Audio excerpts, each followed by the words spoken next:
Hello বন্ধুরা, আজকে আমি বানাবো আচারি কচু। তো এখানে আমি গাঁটি কচু দিয়ে আচারি কচু বানিয়েছি। এটা এতটাই টেস্টফুল কি বলবো। এটা রুটির সাথে, পরোটার সাথে, পুরির সাথে, এমনকি গরম ভাতের সাথেও খেতে দারুণ লাগে।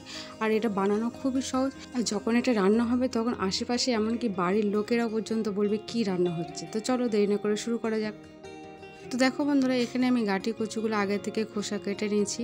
তো বন্ধুরা, আমি এখানে খুবই ছোট সাইজের গাঁটি কচু নিয়েছি। তোমরা চাইলে একটু বড় সাইজের কচু মাঝখান থেকে কেটে নিতে পারো। এবারে দেখো একটু মাঝখান থেকে আমি ফালি করে নিয়েছি, হাতে মশলাগুলো ভেতর পর্যন্ত চলে যায়। এবার আমি এটা সিদ্ধ করে নেব। তো আগে থেকে আমি জল গরম করতে দিয়ে বসিয়ে দিয়েছি। তার সাথে অল্প একটু নুন দিয়ে দিলাম, দিয়ে গাঁটি কচুগুলো দিয়ে দেব। মিডিয়াম টু হাই ফ্লেমে গাঁটি কচুগুলো আমি সিদ্ধ করে নেব। তো বন্ধুরা, ফিরে এলাম 10 মিনিট পর। এখানে আমি চেক করে দেখে নেব যে কচুগুলো কেমনভাবে গলেছে। অন্তত 90% এখানে সিদ্ধ করে নেব। তো দেখো বন্ধুরা, খুব সুন্দর সিদ্ধ হয়ে গেছে। এবার এটা আমি খুব ভালো করে ঠান্ডা জল দিয়ে ধুয়ে নেব। তো দেখো বন্ধুরা, এখানে ঠান্ডা জল দিয়ে ধুয়ে নিয়েছি। এবার আমি রান্নার দিকে চলে আসব।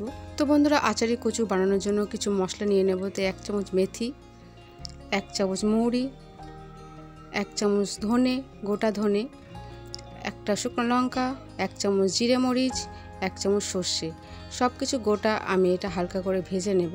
তো বন্ধুরা, এই মশলাটা কিন্তু মাস্ট, এটাই দিতে হবে আচারি কচু। তো আমি মিডিয়াম ফ্লেমে এগুলো খুব ভালো করে ভেজে নেব। তো বন্ধুরা, বেশ মুচমুচেভাবে ভেজে নেব। গ্যাসের ফ্লেমটা মিডিয়াম রেখেই ভেজে নেব। তো এখানে ভাজা হয়ে গেছে, খুব সুন্দর সুগন্ধ উঠছে। এবার আমি এটা বেটে নেব। তো আমি এখানে শিলে বেটে নেব। আমি খুব বেশি মিহি করে বাটবো না, একটু গোটা গোটা ভাব রেখে দেবো।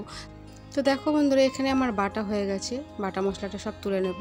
তো দেখো বন্ধুরা, কেমন হয়েছে, একটু মোটা মোটা ভাব আছে। তো বন্ধুরা, গ্যাস অন করে কড়া চাপিয়ে দিচ্ছি। কড়া গরম হয়ে গেছে। এখানে সর্ষের তেল দেবো। তো খুব বেশি সর্ষের তেল দেবো না, 2 থেকে 3 চামচ সর্ষের তেল দেবো, ছোটো 4 চামচের।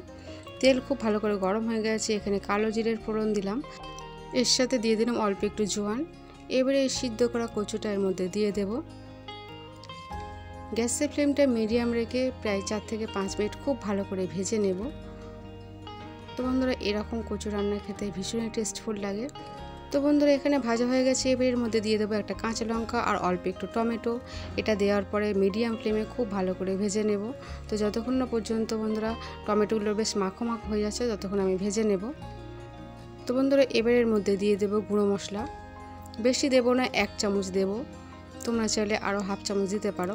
তো বন্ধুরা, আমি এবারে খুব ভালো করে ভেজে নেব।